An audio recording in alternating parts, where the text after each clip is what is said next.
Try to zoom out. So I'm going to try to do this one live. I don't expect anybody to join necessarily.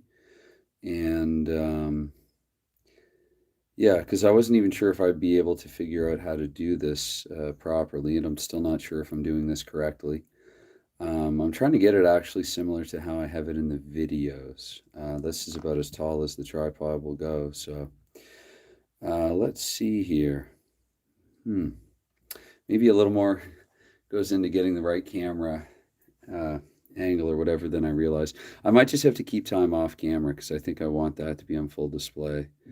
Um, yeah, I want that at least. And of course, I'll move the scoreboard down a little bit there. But yeah, as far as keeping time goes, that might be the one thing that, unless I can figure out a way to zoom out, which um, I'm not seeing. So anyway, I thought I'd do this one live, and again, I'm probably repeating myself already, but just had no idea whether or not I'd be able to. And who knows, I might not even be able to. We'll see here. We'll see here. I don't know. It's one of those ideas that I had. So anyway, this series is about as I guess as close as it could be without being the same score that the actual series was after 7 games. Instead of 3-3-1 tie, it's 4 wins to 3 for the Soviet Union here. And so game 8 is in Moscow, played on September 28th, 1972. Here in the replay, I have Tony Esposito in goal. This is one actually that I didn't. I mean, I have I still remember vaguely some things that happened in Game 8, but I didn't actually look at what specifically had transpired in the 8th game prior to looking at this one. So now that I'm on the spot, I really don't know what else to say. So I think I'm just going to get right into this one. I don't know, this idea that I had. And yeah, I was going to mention it in advance, and then I thought, well, if I say it in advance that I'm going to be streaming at a certain time, and then if I find myself unable to, that could potentially be disappointing. So anyway, we're 2.5 minutes in. We might as well kick things off here with the first card flip here of Game 8. Actually, in this one, compared to I think just about every other game, if I'm not mistaken, Canada does have a slight advantage in this one. I think they might also have had one in Game 2. And but honestly, it is very slight, and it really should have little to, or could anyway, have little to no bearing in the final outcome. I ought to mute this other device that I have nearby. And let me hit refresh on that. Actually, I see again. I have no idea really what's going on here. I guess I can join my own stream on another device, and no, can I? Yes, I can. So yeah, I'm probably every bit as clueless as I sound here right at the moment. So there I am watching myself live. It's about as self conscious as I've ever been. But I suppose that way, just in case anyone happens to notice this and cares to chime in, I will be able to notice and respond, or I might not. And actually, I should say that up front as well. Goodness, as this drifts almost into the 4th minute, if you drop in and you happen to say something and I don't notice it, obviously I'm not trying to be antisocial or anything. I'm just I'm about as clueless right now as I probably sound. I've not done anything quite like this before. So that being said, I'm probably making too big a deal of it. Let's see here. So how do I actually? Yeah, this is trippy. Anyway, here we go. Puck drop. We're going to take 1 minute off the clock here to start things off. And with a 97, that's going to be a scoring chance for the USSR right away. And play row for the USSR is Vladimir Vakulov in the second line. Vakulov, he has it in the slot. The USSR could get up early here in the 8th game, and indeed they do. It's going to be 1-0. Just actually under a minute in. Let's see the exact time. I'll take the 31 seconds there. I actually thought before this game that I might take it from the assist cards, but I'll take the 31 seconds off the opening minute. I'm going to say at 29 seconds here. Russia out to make a statement here immediately. They are up 1-0 in the game. So Vakulov scoring the goal. Let's see L2D2 and L2D2 and R5 on the second line. That's going to be Vakulov from Maltsev. And I have this a little closer to the tripod than I normally do, so it's delicate. So Vakulov, I said from Maltsev, and there is no player six. So let's flip on here. We have 3 more minutes coming off the clock here. Now we're up to minute 4 here in the first period. Sorry that you won't be able to see that clock in its entirety. With a 15, this is going to be a chance for Canada to get even. Canada player B, that is Phil Esposito. Esposito has it in the slot, and Esposito with a goal. Esposito, who's had some hard luck this series, particularly early in it, and then he's also been quiet for stretches. Esposito here ties the game at 1-1. I was going to actually joke prior to this, had I been a little more comfortable here with what I'm doing, that I was just going to go on about Team Canada being the Paul Hendersons or whatever. But let's see here. That's at 3:54 of the first period, so about 3.5 minutes roughly after the Soviets opened up the scoring. Esposito, I'm looking at L1D1, the right wing. That's Yvon Cornway with the first assist, and Parise fittingly with the second assist. And so it's a 1-1 game here, just under 4 minutes in. 2 more minutes are going to come off the clock now. We're up to minute 6. And here, minute 6 with a 76, that's no scoring chance for either side. 3 more minutes come off the clock, up to minute 9. And let's see here. That's going to be it's weird because I'm looking at it on my other my laptop here, and I'm a few seconds behind. Anyway, goodness. So up to minute 9. Sorry, that's a 62. That will be no chance either way. 3 more minutes then come off the clock, up to minute 12. That's a card the Soviets could have used, but they can certainly stand with this one as well. Here they have a scoring chance. Player O, once again, Vakulov looking to add his second of the contest. This time, however, he has it at the blue line, and from afar, he's unable to score. 2 more minutes come off the clock. We're up to minute 14. Maybe I should reach around the tripod like this. So up to minute 14 here, and let's see. With 78, that's not going to be a scoring chance for either side. We're up to minute 16 now, and really hope I haven't made any mistakes here. Let's see, up to minute 16. With a 90, that's going to be once again a chance for the USSR. It's going to be player J. Player J for the Soviets is Yuri Lebedev in the fourth line. Lebedev, he also has it at the blue line, and Lebedev is going to be unable to score. 2 more minutes come off the clock here. Now we're up to minute 18. And with a 94, that's going to be yet again another chance for the Soviets. This time, player Y. Player Y is Yuri Lyavkin. He scored last game. Lyavkin has it in the face-off circle, and he doesn't score. That's several unanswered chances there for the Russians. 2 more minutes come off the clock now, up to minute 20, and I'm going to see if anything did transpire up to the 20th and the end of the 20th and final minute of the period with the 41 there, number Paul Byron. That's no chance for either side. And if this is not a 0-minute card, then I count it as being into intermission. So after one period here, you have a 1-1 game here in game 8. And actually, normally I would pause at this point. I guess that's one difference. Live streaming, I'm going to have to, just shuffle it on the go, on the spot here. So normally what I do is I take the cards, and I mentioned this briefly actually in another video, but I separate them into different piles and I just shuffle them. Usually actually I go even with smaller piles than this, and I sort of mix them up individually and then mix them all together.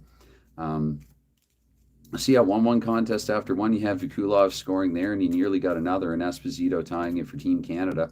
And then several unanswered chances, really, all across Russia's lineup there, midway through and late into the first period. So again, the fact that Canada chances would favor them slightly, as you saw there in the first frame, it really can make little to no difference in the end. I mean, I have enough shootout games now on my channel. If to take a look and to compare some of those, I guess, theoretically, if I were to sim 100 games or whatever with these odds, probably Canada would win a few more times, but this isn't 100 games. This is one game, and it's game 8. So, again, just, I know that sometimes cards come up in sequence and it looks like I haven't even shuffled them well, but I assure you this is I do it pretty much the same every time. It's just sometimes, I don't know, just my luck or whatever I've noticed.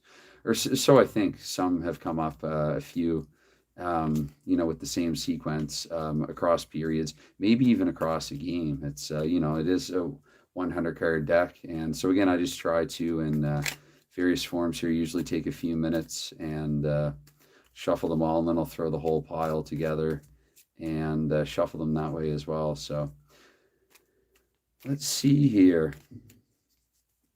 Shootout is really the one hockey game that I like doing here purely with fast action cards.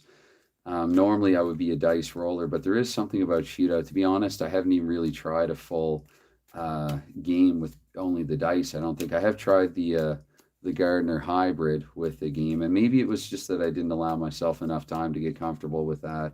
I matched a couple of Chicago teams from different eras against one another. I think it was the 2010 Blackhawks up against or maybe it was the 2013, one or the other up against the 1967 Chicago Blackhawks. And remember in that one, actually, I think Patrick Kane toward the end of it got the edge on the Hulls, and it was a good game though.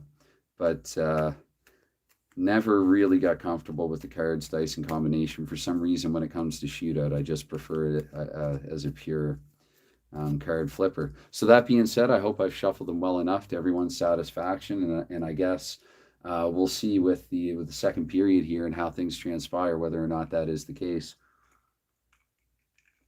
Okay, so here we go with period 2. And actually, we're going to start things off. 4 minutes are going to come off the clock right away, so we can assume maybe a lull there in the first few. And there's going to be a scoring chance for Team Canada going into that 4th minute. Let's see here, a chance to get ahead.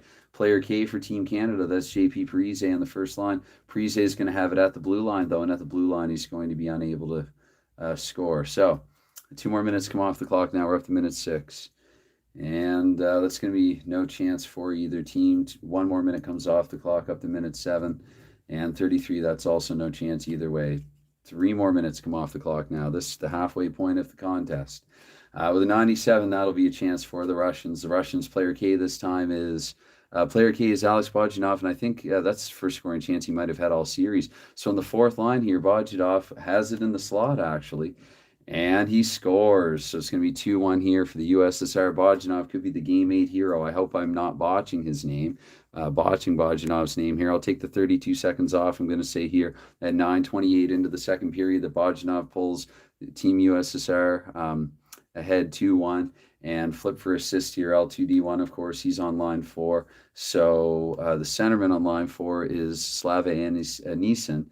And the right wing is Lebedev. So it's Bogdanov from Anisin and Lebedev here, the 4th line at 9:28 of the second period. And it's 2-1 for the Soviets. 1 more minute comes off the clock now, up to minute 11. Into the second half of the game now, where throughout my replay of this series, at least, Team Russia has been dominant. But with that said, we are going to have a scoring chance here for the Canadians. Team Canada, once again, is player B, Phil Esposito. Phil Esposito has it in the slot. And it's going to actually be a save flip right now. Let's see if Tretiak can make an outstanding save with a 5. Once again, these 5s taunted him in Game 7. He's unable to here, so Esposito really answering the call so far here in the 8th game. After what I said about a relatively quieter than expected series for him, he has both Team Canada's goals. I'll take 20 seconds off there. I'm going to say that's a 10:40, so it's about a minute 12 after the Russians pulled ahead there 2-1. Their lead was short-lived. L3D2, I'm actually looking at L1D2 here, and it's going to be Esposito from JP Parise and Yvon Cormier. So once again, it's the top line all combining their efforts here to get Canada back on the board once more, and we're going to flip on 3 more minutes come off the clock. We're up to minute 14 now. And a minute 14 with a 40, that's no chance either way. So 2 more minutes come off the clock now. We're up to minute 16.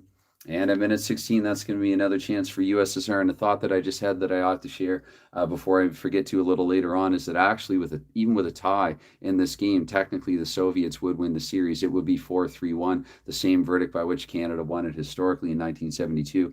So the Soviets with a scoring chance. And let's see who has it. Player A, Alex Yakashev from the blue line. Let's see if he's able to score from all the way from there. No, he isn't. So we're going to flip on here. 2 more minutes come off the clock. Now we're up to minute 18 late. Whoops, here in the second period. Try not to nudge that tripod too hard. With the 38, or 35 rather, there's going to be no chance for either team. And 3 more minutes, that's technically going to put us into the second intermission. So there you have it. After 2 periods, it was 1-1 after 1, and now it's 2-2 after 2. And let's see how many minutes we've been live for. 13 minutes and 54 seconds. So I almost wonder, actually, if I shouldn't say anything, because for all I know, shuffling will take several more minutes, but I don't know. It feels, if anything, like this is playing out a little more quickly. Shootout in general is a pretty fast-playing game, but of course, depending on what happens in the game, how many goals you have, how many penalties you have, what types of penalties you have, and depending, I guess, on how in-depth you want to go, how much you want to keep score. Like for shootouts, some players, for instance, will record shots on goal. Personally, I like to save stuff like that for I guess, sort of deeper, longer playing games. When it comes to a game like this, relatively fast playing one, I just prefer to keep things smooth and simple. I always like keeping track of goals. Well, I shouldn't say that because I haven't really done that too much with this series. Normally, I would like keeping track of goals and assists, but haven't done that so far with this series. And I think as well, once you fall a few games behind doing something like that, it's just I'm human, and it's just a little harder to for whatever reason. I don't know, personal thing, I guess. It's perhaps it's just a little harder to get motivated to go back and, like I might have alluded to, doing, or that I was going to do, and just going back and recording all the goals and assists individually and stuff like that. Sorry to anyone who may want to see those. I might actually do it. I mean, I suppose if I got, a serious enough request for it, perhaps I could find the time to do something like that. But to be quite honest, the scoring's been pretty, I don't know. I feel like in this particular replay, it hasn't been distributed as well across the lineup as it probably would, once again, if you were to sim this 10, 50, 100 times. Canada, it's been a lot of Henderson, a lot of the second line, as it was actually in real life. And for Russia as well, it's been a select few players generating the great bulk of the offense here throughout this replay of the series. So anyway, I'm going to shuffle them as well as I possibly can. I appreciate, I know Esposito had one in the slot in the first period, and it might have been some of the same flips, but Tretiak was actually tested rather, to see if he can make an outstanding save. So the outcome there was a little different. Hopefully I have shuffled the cards just well enough. And I did want a close and competitive series, and here we are with the USSR up 4-3 after 7 games, and then after 2 periods of play here into the 8th game, we have a 2-2 tie game. So we are entering the 3rd period, where, as I have said before, though it didn't happen this way in Game 7, in several games in this replay of the series, the Soviet Union has been relatively dominant. So let's see here. Okay, I think that's about good enough. About as good as it's going to get, likely. So here for period 3, and sorry if I sound even more nervous than normal, it's because I am. Not that I'm not enjoying this. Of course, I wouldn't do it if I didn't. 2 minutes come off the clock here to commence the 3rd period, and there's going to be a penalty to Team Canada. Potentially. Let's see here. SC3. They do have S's and they have Z3s. They will be in the box for 2. So really, I had a critical moment here. The Soviets on the power play. Let's see what they can do with it. 63, that's just barely, not a scoring chance for the Soviets, playing 5-on-4, so I advance 1 minute. And with the second power play minute of 75, that is indeed going to be a power play scoring chance here for Russia.